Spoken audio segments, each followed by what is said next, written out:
The day is December 24th, 2014, and I am in Convent Station, New Jersey, at my aunt's house for Christmas festivities. This Christmas, like most Christmases in the past, I was stuck at my aunt's house with a plethora of old people and my cousin, who I did not particularly get along with.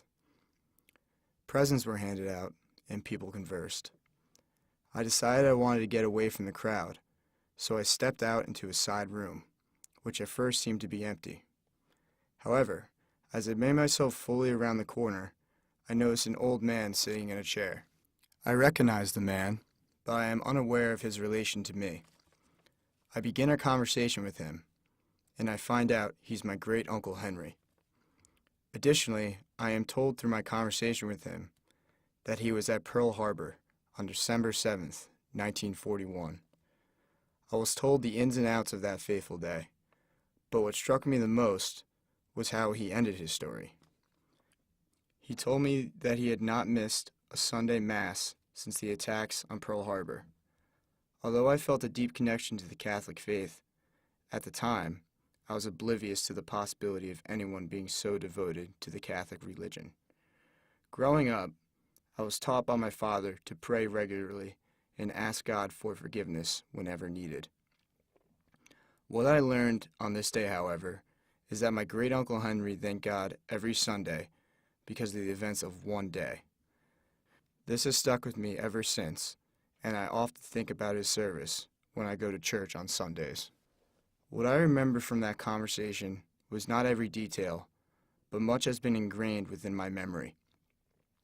Uncle Henry told me on that Christmas Eve he had joined the Navy after he graduated from Tulane University.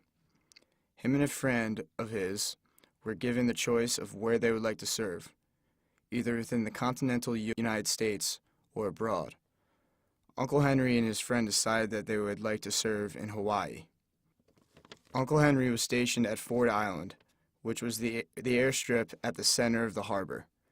Prior to the attack on Pearl Harbor, Uncle Henry told me that he had mock raids every Sunday, if they had the duty, in order to prepare for an attack coming from the Pacific.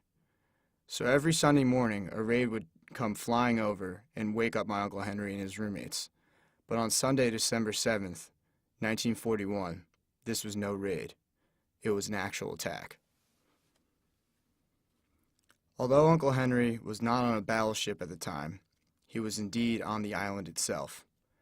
During the actual attack, Uncle Henry told me that he drove past Battleship Row, the row of 8 ships that were bombed by the Japanese.